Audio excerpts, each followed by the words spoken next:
So again, after a long time, I am here to continue the syllabus of रस शास्त्र and भैषज कल्पना.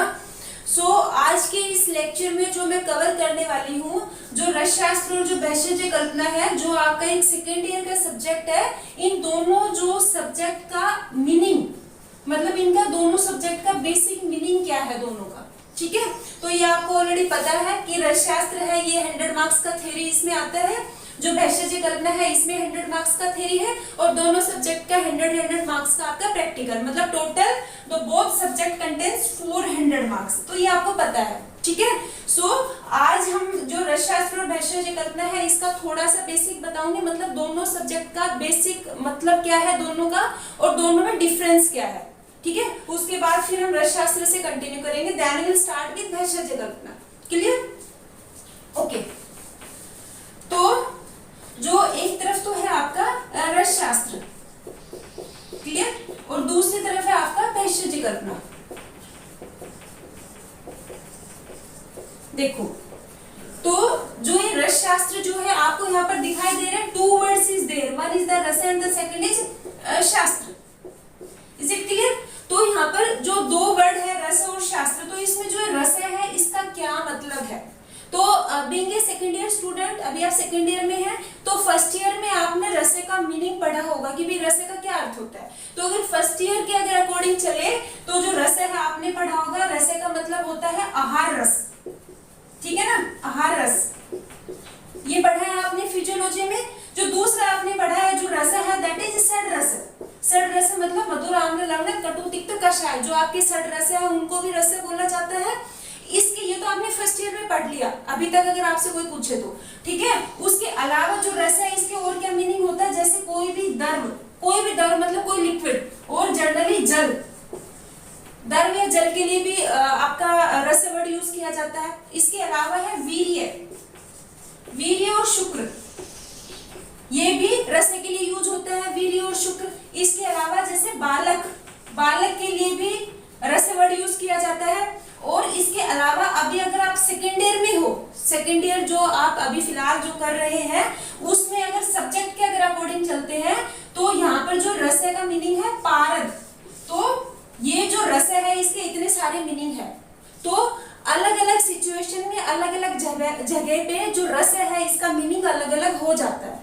तो अभी हम सेकेंड ईयर में हैं, तो सेकेंड ईयर में रस शास्त्र के संदर्भ में अगर हम देखते हैं तो जो रस है इसका मीनिंग क्या है, पारद. क्लियर है? तो अब नाम से पता चल रहा है आपको कि रस शास्त्र मतलब पारद का शास्त्र, या ऐसा कोई भी शास्त्र जिसमें रस या पारद से संबंधित चीजों का वर्णन किया गया है, वो हो गया आपका रस शास्त्र.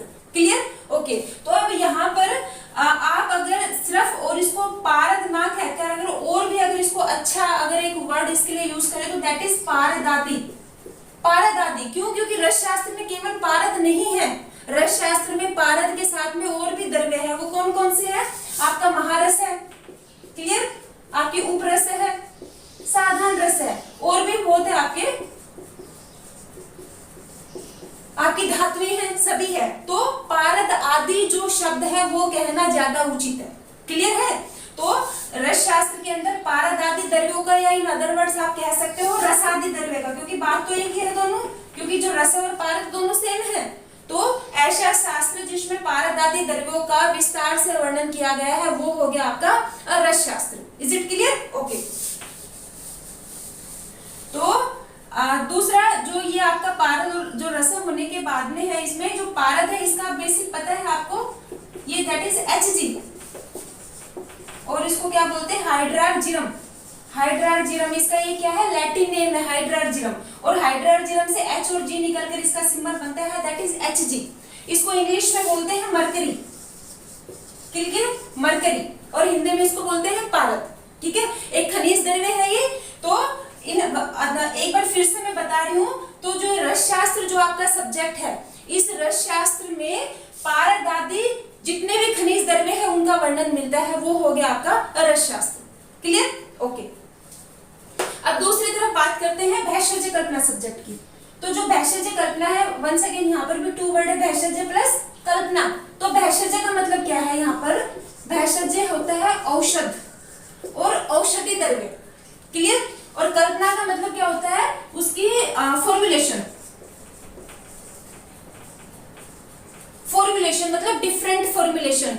तो जो भी आपके औषधि द्रव्य है, उन औषधि द्रव्यों से जितने भी विभिन्न प्रकार की कल्पनाएं हम बनाते हैं, विभिन्न प्रकार की जो फॉर्मुलेशन बनाते हैं, विभिन्न प्रकार की जो प्रिपरेशन बनाते हैं हम, वो आती है आपकी वैषज्य कल्पना में। तो इसमें जो औषधि द्रव्य है वो कैसा औषधि द्रव्य है, मेनली वानस्पतिक।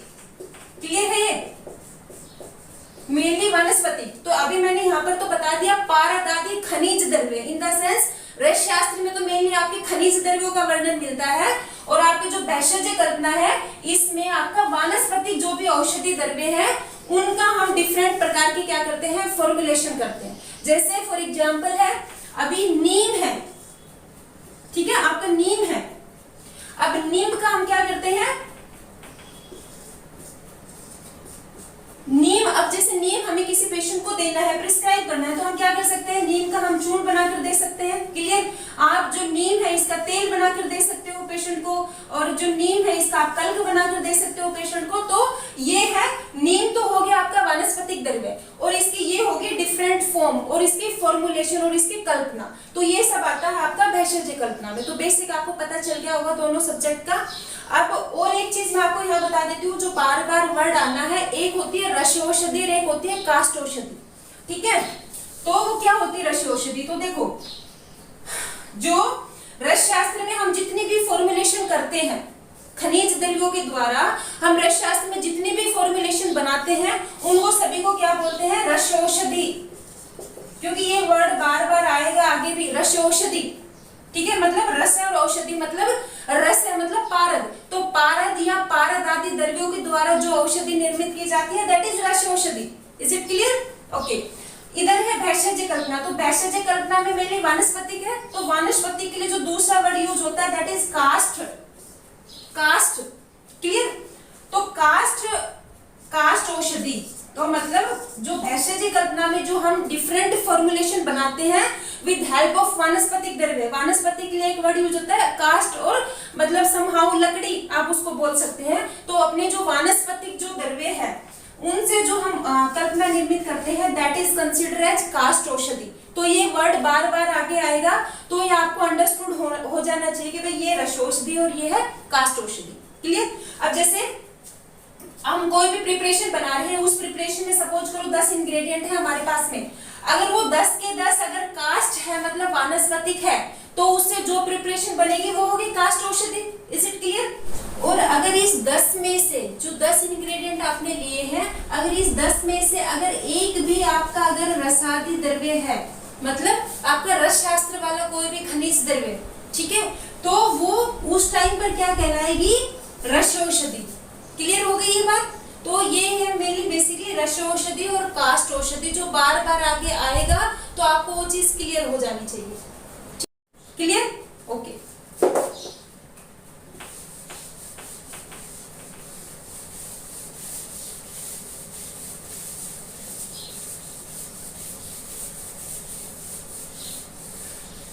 अब इसके बाद में जो रस शास्त्र जो है, अब हम रस शास्त्र से कंटिन्यू करेंगे, वैषज्य को हम उसके बाद कंटिन्यू करेंगे। ठीक है, अब जो रस शास्त्र जो आगे आपके सामने, इसका आपने पता चल गया कि भाई हाँ रस शास्त्र क्या होता है। अब इसके अंदर जो रस शास्त्र है, एक इसका आता है इंपॉर्टेंट आधारभूत सिद्धांत। और आधारभूत सिद्धांत से भी पहले एक चीज मैं और बताऊंगी, जो ये रस शास्त्र में है, तो इसमें जो ये रस है, पारद जो है, रस का मतलब हो गया पारद, तो इस पारद को रस क्यों कहा गया है? रस मतलब जो पारद है, पारद को रस क्यों कहा गया है? भाई क्या जरूरत थी उन्होंने इसको रस शास्त्र लिखा, वो इसको पारद शास्त्र भी तो लिख सकते थे। जब रस का इटसेल्फ मीनिंग पारद है, तो वो पारद शास्त्र लिख देते, रस शास्त्र लिखने की क्या जरूरत थी? क्लियर? तो यहाँ पर है कि जो पारद है इसको रस कहने का कुछ रीजंस है, इसलिए इसको रस शास्त्र कहा गया है, ना कि पारद शास्त्र। और वो रीजन क्या है? एक तो इसमें सबसे बड़ा रीजन उन्होंने बताया है कि रसनात् सर्वधातुना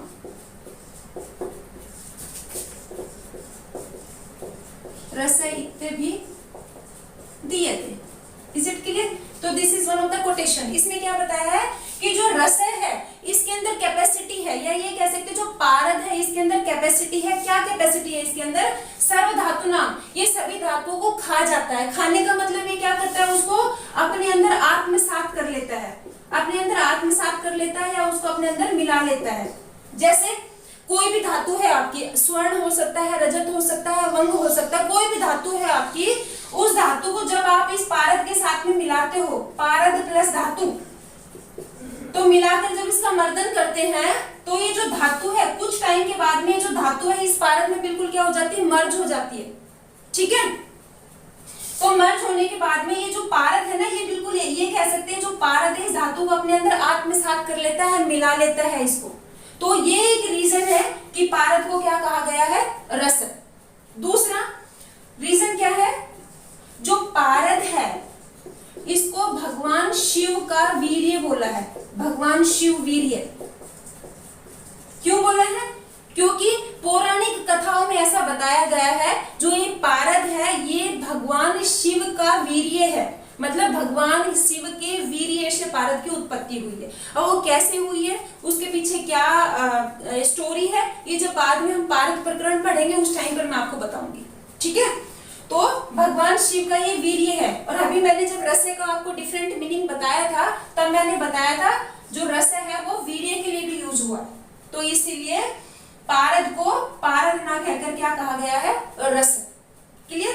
तीसरी इसकी जो एक रीजन है इसको रस कहने का पारद को, वो ये है कि जो पारद है ये क्या रहता है, द्रव अवस्था में रहता है, द्रव अवस्था। ये बात आपको पता है कि जो पारद है ये एक सिंगल ऐसे मेटल है जो रूम टेम्परेचर के ऊपर लिक्विड फॉर्म में रहता है, मतलब द्रव अवस्था में रहता है। तो एक ये इसका रीजन है कि इसको क्या कहा गया है, रस। क्योंकि अब जो मैंने रस के मीनिंग बताए थे वहां पर ये भी बताया था जो द्रव है वो रस के लिए यूज होता है। क्लियर है ये बात? तो ये कुछ रीजंस है, इस रीजंस से जो यहाँ पर रस शास्त्र में जो ये रस है बोला गया है, ना कि पारद। Is it clear? ओके।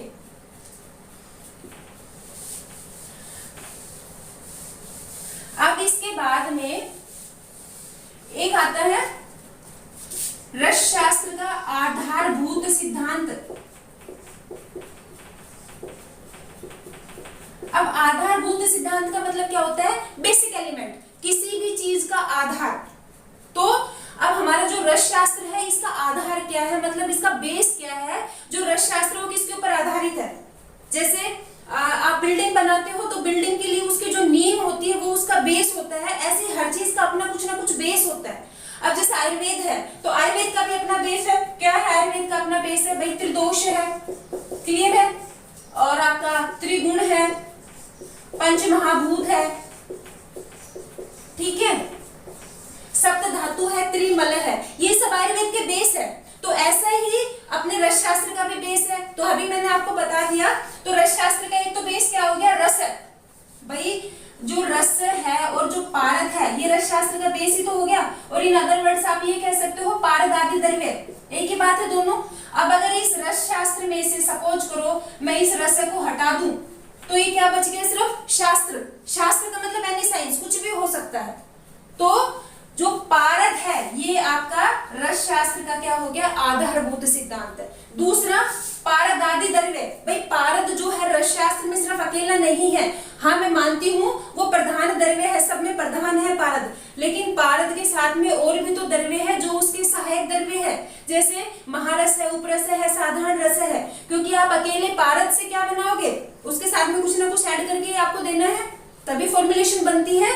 तो ये पारद आदि मतलब जो आदि जो वर्ड है ये भी आपका क्या हो गया, रस शास्त्र का आधारभूत सिद्धांत है। क्लियर? इसके अलावा और क्या है आधारभूत सिद्धांत में, जैसे यंत्र, मूषा एंड कोष्ठी, ये भी आपके आधारभूत सिद्धांत है। अभी क्या है यहाँ पर सिर्फ इसका नाम देखो, ये होते क्या है मैं आगे बताऊंगी। तो जो आपका रस शास्त्र का जो सब्जेक्ट है ये मेनली प्रक्रिया होगा, मतलब प्रोसीजर बेस्ड आपका एक सब्जेक्ट है ये, ठीक है, क्योंकि हम इसमें क्या करते हैं, डिफरेंट इसमें प्रोसीजर्स हम करते हैं मेनली। तो किसी भी प्रोसीजर को करने के लिए हमें कुछ ना कुछ तो साधन चाहिए, तो ये सभी क्या है, साधन है, यंत्र, मूषा और कोष्ठी। दूसरा मैंने अभी आपको बताया जो पारद है ये क्या है, स्वभाव से चंचल है। चंचल क्यों है, क्योंकि दृढ़ अवस्था में रहता है, इसका स्वभाव है, इसका गुण है। तो जो पारद का जो गुण है चंचलता, इस वजह से ही जो पारद है वो एक जगह पे नहीं रुकता, वो अनस्टेबल होता है। इसलिए हम कुछ भी प्रोसीजर करते हैं उसको हमें रोकने के लिए, उसको पकड़ने के लिए, उसको बांधने के लिए, उसको तो हमें किसी ना किसी रूप में इन सब चीजों की जरूरत लगती है। ठीक है, यंत्र है, मूषा, कोष्ठी। तो ऑल ओवर क्या है, इन सब चीजों के ऊपर आपका जो रस शास्त्र है वो आधारित है। तो ये सब चीज है आपके रस शास्त्र का बेस है, आधारभूत सिद्धांत है। ठीक है,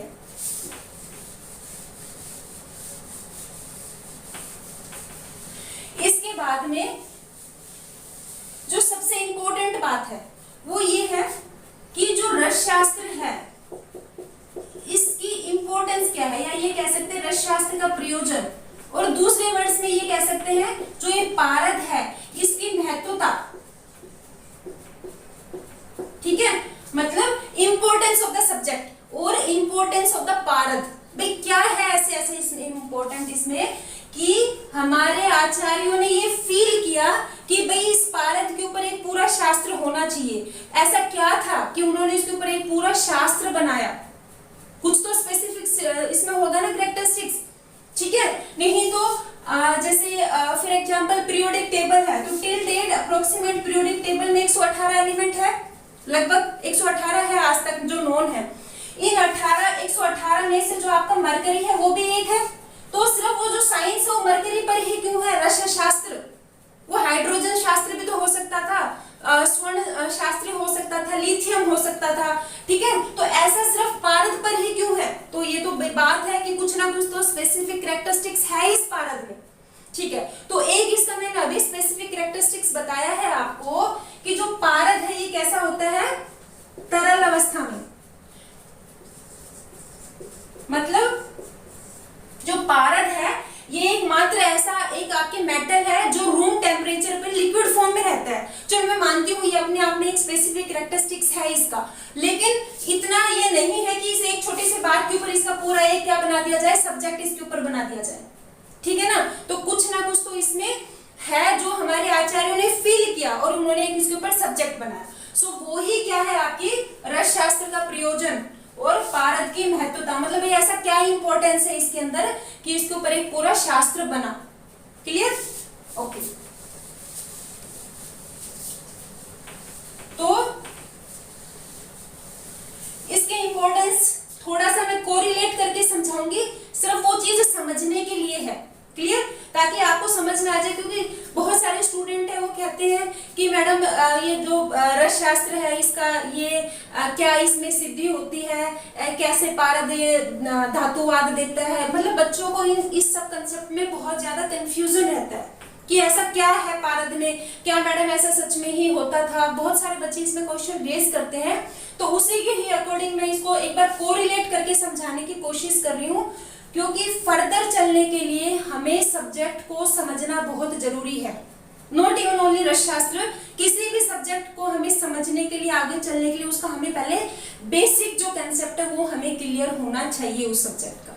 ठीक है, तो रस शास्त्र का जो प्रयोजन है, इंपॉर्टेंस है, वो क्या है, जो ये पारद है, ये जो पारद है ये हमें क्या देता है, चतुर्थार्थ पुरुष, ये हमें देता है पुरुषार्थ, चतुर्थ पुरुषार्थ। और जिंदगी के जो उद्देश्य है, चतुर्थ पुरुषार्थ जो है और अल्टीमेटम गोल ऑफ लाइफ है, वो क्या है, आपने पढ़ा भी लिया होगा बीइंग आयुर्वेदिक स्टूडेंट, धर्म, अर्थ, काम एंड मोक्ष। ये चार चीजें हैं। अल्टीमेटली हमें क्या करना है लाइफ में, मोक्ष की प्राप्ति। तो ये समझिए this is the ultimatum goal of life. ठीक है, तो इनको क्या बोलते हैं, पुरुषार्थ, चतुर्थ पुरुषार्थ है ये जिंदगी के, या ये जिंदगी का उद्देश्य है, मनुष्य जीवन का उद्देश्य है कि इन चारों को क्या करना है, फुलफिल आपको करना है। तो जो ये पारद है, हमारे आचार्यों ने ये जाना, हमारे आचार्यों ने ये देखा कि ये जो पारद है ये हमें ये चार चीजें देता है। ये ठीक है, ये चार चीजें हमें देता है, और जब ये चार चीज हमें दे दी, हमने अल्टीमेटली मोक्ष प्राप्त कर लिया, तो और क्या रह गया, नथिंग। क्योंकि मेन जो है लाइफ का उद्देश्य है, दैट इज मोक्ष। ये सब चीजें पूरा करके हमें लास्ट में मोक्ष लेना है। तो ये पारद ये देता है हमें, ठीक है। तो ये जो चार चीजें देता है वो कैसे देता है? In the form of two thing, in the form of two thing. कौन सी है वो दो चीजें? एक तो है धातुवाद और इसको क्या बोलते हैं? लोह सिद्धि, दूसरा नाम है इसका। और एक है आपका देहवाद और देह सिद्धि। क्लियर है? ये जो पारद है इन दो के द्वारा, धातुवाद के द्वारा और देहवाद के द्वारा हमें ये चार चीजें दिलवाता है। और वो कैसे दिलवाता है उसको मैं थोड़ा कोरिलेट करके बता रही हूँ, वो थोड़ा समझना है आपको। धातुवाद का मतलब क्या होता है और इसको बोलते हैं लोह सिद्धि। तो देखो जो लोह है, जो लोह वर्ड है, ये भी धातु के लिए ही यूज हुआ है। या दूसरा ये कह सकते हो कि जो प्राचीन काल में जो लोह है वो सभी, उस लोह से सभी धातु कंसिडर किए जाते थे। लोह वर्ग कहो या उसको धातु वर्ग कहो, बात एक ही होती थी। लेकिन विद टाइम क्या हुआ, जो ये लोह वर्ड है ये किसके लिए यूज होने लग गया? Only for iron, only for iron. लेकिन प्राचीन काल में जो लोह था, इस लोह में सभी धातुएं आ जाती थी। सप्त लोह है आपके सिलेबस में, तो उससे आप समझ सकते हो इस चीज को। तो दोनों एक ही बात है, धातुवाद कहिए उसको क्या कहिए? लोह सिद्धि। और दूसरा है देहवाद या देह सिद्धि। क्लियर? तो ये क्या होता है? इसका मतलब कि जो पारद है, ये पारद क्या करता है? धातुवाद, धातुवाद करता है ये। धातुवाद और लोह सिद्धि मतलब, इसका मतलब क्या है? धातुवाद कि जो पारद है ये क्या करता है? जो लो कॉस्ट मेटल है, कोई भी लो कॉस्ट मेटल, ये उसको क्या करता है? हाई कॉस्ट मेटल में कन्वर्ट करता है, हाई कॉस्ट मेटल। ठीक है? कैसे? अब जैसे आपका लोह है, आयरन, जो आयरन है वो लो कॉस्ट है, तो जो पारद है वो उसको प्रोसेस करके उसको हायर मेटल में कन्वर्ट कर सकता है, हाई कॉस्ट। जैसे आपका स्वर्ण है समथिंग, ये समझ सकते हो। तो दैट इज धातुवाद। तो पारद में ऐसी एबिलिटी थी कि ये पारद क्या करता था? लो धातु को हायर धातु में, मतलब लो कॉस्ट मेटल को हायर कॉस्ट मेटल में ये कन्वर्ट करने की एबिलिटी रखता था। तो दिस इज द धातुवाद। और इसको आप कोरिलेशन के क्या बोल सकते हो? Metallic transformation, metallic transformation. ठीक है? ओके। तो अब देखो, ये धातुवाद किया इसने, मतलब पारद में एबिलिटी थी, ये करता था धातुवाद। तो धातुवाद, जब लो मेटल जो है, लो कॉस्ट मेटल जब हाई कॉस्ट मेटल में कन्वर्ट होगी तो आपको क्या मिलेगा? आपको मिलेगा वेल्थ, मिलेगा ना, एक जनरल सी बात है। अच्छा, वेल्थ मिला तो वेल्थ इज नथिंग बट आपका अर्थ, और मतलब आपकी इकोनॉमिकल कंडीशन अच्छी है। तो धातुवाद से आपको क्या मिला? अर्थ मिल गया। ठीक है। अब अर्थ के बाद में आता है धर्म है, काम है, मोक्ष है। अब देखो एक जनरल से मैं आपको बात बता रही हूँ, ठीक है, कि अर्थ है मतलब इकोनॉमिकल। अगर आपके पास इकोनॉमिकल, अगर आप अच्छे हो, एक जनरल सी बात है, तो आप समहाउ आप क्या करेंगे? धर्म को फॉलो करेंगे आप। क्यों? कोई चोरी नहीं करेंगे, कोई कपट नहीं करेंगे, ऐसा जनरल होता है। मैं ऐसा नहीं कह रही हूँ कि भाई आज के लिए चीज पॉसिबल नहीं है। हाँ ठीक है, मैं मानती हूँ, लेकिन मैंने आपको पहले ही बताया ये चीजों को, मैं सिर्फ आपको समझाने के लिए आपको बता रही हूँ। ठीक है? तो उससे क्या होगा? अर्थ के बाद में धर्म। भाई आप इकोनॉमिकली अगर आप अच्छे हो, या दूसरा इस चीज को ये भी समझ सकते हो, देहवाद और देह सिद्धि के द्वारा भी आप क्या करते हो? धर्म फॉलो करते हो। कैसे? क्योंकि आप देह मतलब आपका शरीर क्या होता है? हष्ट पुष्ट रहता है, आप देह स्थिर रहता है, आपको कोई रोग नहीं होता है। तो दोनों भी वे में आप क्या करते हो? धर्म को फॉलो करते हो। क्लियर? थर्ड जो है काम और मोक्ष। अब देखो धातुवाद के बाद में एक चीज है देहवाद और देह सिद्धि। इसका मतलब क्या है? जो पारद है, पारद देह सिद्धि देता है, मतलब जब पारद को लंबे समय तक एक प्रॉपर मात्रा में, एक प्रॉपर टाइम के लिए जब इसको कंजप्शन किया जाता है, इसको खाया जाता है, तो ये क्या करता है? देह स्थिरता, ये देह स्थिरता, देह स्थिर मतलब आपकी बॉडी को स्टेबल कर देता है। आपको उस स्टेबल होने के बाद में आप क्या नहीं होते हो, अजर मतलब अजर हो जाते हो आप और अमर हो जाते हो, मतलब ना आप बूढ़े होते हो ना आप मरते हो। तो ये क्या करता है, देह सिद्धि है ये और देहवाद। तो पारद क्या करता है कि पारद को उपयोग करने से वो देह स्थिरता देता है, और जब आप देह स्थिर हो गए, आप अमर हो गए हो, ठीक है, तो अल्टीमेटली क्या हो जाएगा, मोक्ष। क्योंकि हमारे जो ऋषि मुनि थे वो भी तो ये थे, पारद का उपयोग करते थे, लंबे समय तक जीते थे, साधनाएं करते थे, 2-2, 3-3 हजार तक तपस्याएं करते थे, और अल्टीमेटली वो क्या करते थे, मोक्ष प्राप्त करते थे। ठीक है, तो ये चीज है यहाँ से। तो देहवाद से आ गया आपका मोक्ष, मोक्ष प्राप्त हो गया आपको, देह स्थिरता। तो दो चीज है इसमें, अगर आपका इधर से अर्थ और धर्म अच्छा है तो आपका जो काम है इज नथिंग बट आपकी गृहस्थ लाइफ, तो वो इधर से भी अच्छी होगी क्योंकि आपका इकोनॉमिकल अच्छा है, आप अपने काम अच्छा, आपका सब कुछ है। तो और दूसरा, जब इधर से आपका शरीर अच्छा है, व्याधियों से रहित है, ठीक है, देह स्थिर है, तो उससे भी आपका क्या होगा, काम और आपकी गृहस्थ लाइफ और आपकी जो सेक्सुअल लाइफ है वो अच्छी रहती है। तो ये जो पारद है ये धातुवाद और देहवाद के द्वारा इन चार चीजों को क्या करता है, फुलफिल करता है। So this is the importance. भाई आपने इन दो चीजों के द्वारा अल्टीमेटली आपने मोक्ष लिया, तो that is the ultimatum thing of life. ठीक है, अब एक यहां पर है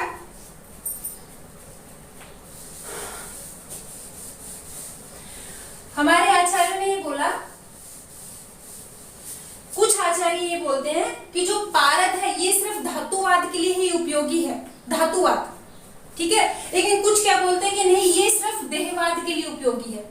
लेकिन ऐसा नहीं है, जो फाइनल स्टेटमेंट है वो ये कहती है कि जो पारद है वो धातुवाद और देहवाद दोनों में ही समान रूप से काम करता है। मतलब जब आप पारद को उपयोग करते हो तो वो धातुवाद मतलब लो मेटल को हाई मेटल में भी कन्वर्ट करता है, और देहवाद मतलब वो उपयोग करने से देह स्थिर करके और अल्टीमेटली आपको मोक्ष भी दिलवाता है। तो इसलिए जो पारद है वो धातुवाद और देहवाद में समान रूप से काम करता है। ठीक है, ओके। तो ये है बेसिक आपका जो सब्जेक्ट है उसका, ये मैंने आपको थोड़ा सा मीनिंग है ताकि बच्चों को ये ना लगे कि भाई हाँ ये पारद में ऐसा क्या है, ये क्या करता है, क्या ऐसा दिलवाता है, नहीं दिलवाता। तो देखो इसके ऊपर मैं बताऊंगी, यस ये सारी चीजें ट्रूथ है, हमारे सिलेबस में है, हमारे इतिहास में है, ये चीजें तो ये सब चीजें थी, ठीक है। लेकिन आज के अगर टाइम्स की मैं बात करती हूँ तो जो ये पारद है इसका जो धातुवाद और जो इसका देहवाद जो कंसेप्ट है वो धीरे धीरे विद टाइम खत्म हो गया है वो, ठीक है, अब वो चीजें खत्म हो गई है। और जो आजकल की मैं बात करती हूँ तो जो पारद है वो सिर्फ और सिर्फ चिकित्सावाद तक, या ये कह सकते हो जो रसशास्त्र है वो केवल चिकित्सावाद तक सीमित रह गया है। मतलब जो पारद और जो पारद आदि द्रव्य है उनका केवल चिकित्सा के लिए ही उपयोग आजकल किया जाता है, ये दोनों चीजें नहीं है अब फिलहाल। ठीक है, ओके।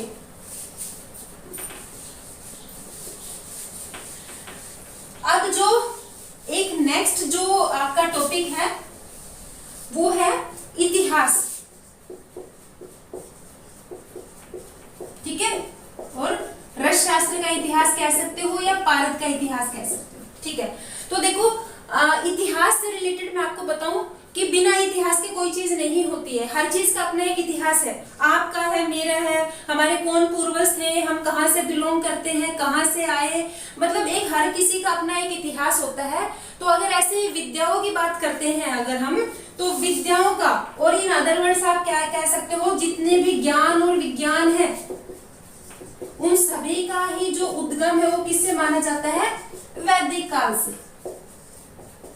ठीक है, तो हमारे रसशास्त्र का भी इतिहास है, तो जो रसशास्त्र है उसका भी वैदिक काल से ही वर्णन हमें मिलता है। तो इतिहास में हम यही चीज पढ़ेंगे कि जो रसशास्त्र है वो कहां से शुरू हुआ, ठीक है, कि हमें वेदों से रिलेटेड क्या क्या चीजें मिलती है, जो इस चीज का एविडेंस है कि भाई उस टाइम पर रसशास्त्र जो है वो लोगों को पता था रसशास्त्र के बारे में। उसके अलावा जो और साथ में भाई इसके कौन आदि देव है रस शास्त्र के, ठीक है। और रस शास्त्र में कौन कौन से आचार्य हुए हैं, उन्होंने रस शास्त्र से रिलेटेड क्या क्या काम किया है, हमारे कौन कौन से जो आचार्य थे उन्होंने पारद का उपयोग करके देह स्थिरता लाने के बाद में उन्होंने विभिन्न प्रकार की सिद्धियां प्राप्त की। क्योंकि मैंने बताया कि वो क्या करते थे, देह स्थिरता के बाद में पारद का उपयोग करके जब उनकी देह स्थिरता हो जाती तो लंबे समय तक तपस्याएं करते थे और तपस्याएं करके वो विभिन्न प्रकार की सिद्धियां प्राप्त करते थे। सिद्धि, so siddhi is one of the important word. अभी जो हम पारद का इतिहास और रस शास्त्र का जो इतिहास पढ़ेंगे उसमें ये वर्ड आएगा बार बार, सिद्धि। सिद्धि का मतलब कोई भी सिद्धि प्राप्त करना, कठिन हार्डवर्क और कठिन परिश्रम और कठिन तपस्या के बाद में विभिन्न प्रकार की सिद्धियां प्राप्त करना। तो ये सब आएगा आपके इतिहास में, जो अभी मैं नेक्स्ट लेक्चर में कंटिन्यू